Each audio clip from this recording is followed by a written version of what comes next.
Yeah, welcome to a good company of people. Yeah,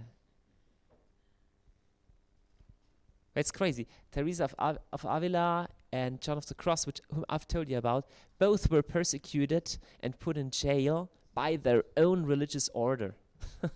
They put them in jail because they believed them to be totally way too radical. Yeah. Just one comment on that. It's really, it sounds harsh and it sounds evil, but have you ever studied the book Nehemiah? It's a fascinating book if you have to deal with discouragement. Because there is one guy who wants to build, he wants to rebuild the city walls of Jerusalem. So it's a great vision. And as soon as he starts, people get upset. So as long as nobody wanted to change anything, there was no problem, there was no conflict. But there is this one guy coming with, and he's dissatisfied with the status quo. He's dissatisfied with how the things are right now. So he starts to build the wall, and suddenly they say, "Oh, you are crazy, and you are revolting against the king," and just lying on them. And there is one very interesting information giving in the book of Nehemiah about who those guys were who discouraged Nehemiah. And this was a guy called Sanballat, the Horonite, whoever this was, and some other guys from the Samaritans. Who are the Samaritans? The Samaritans were the northern part tribes of Israel who mixed with other nations, which God forbade. Right?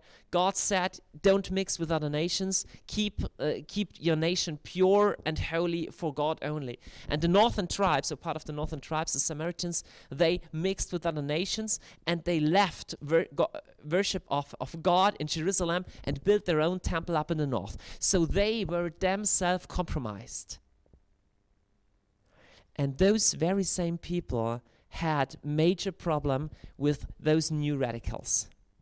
So I don't mean to be harsh, but as soon as you step out, this morning I spoke about having high goals. As soon as you do that, people will feel offended because they will feel judged even if you do not judge them, because your lifestyle reminds them on the very same thing which would have been their own calling, but they have compromised it.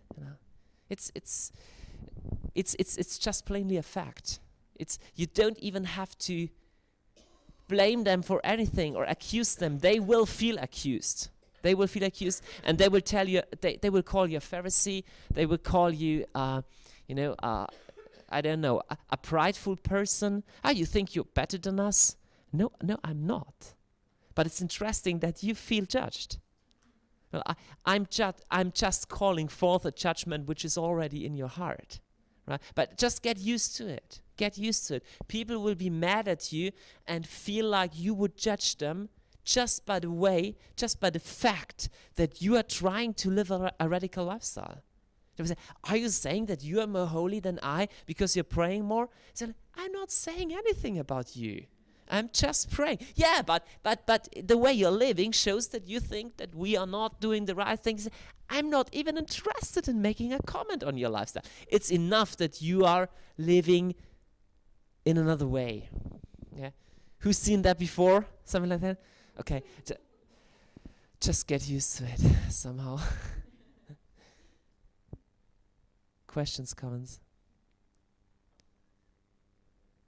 on this morning's session?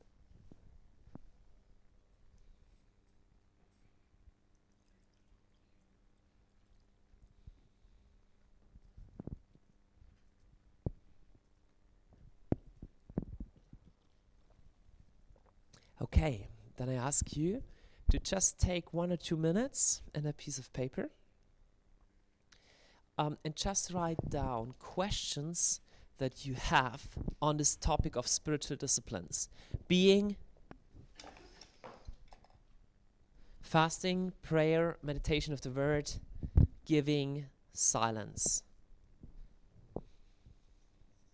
If there are no questions, it's okay, but just try to get your mind, get your brain going. What is the problem with these topics? What is there?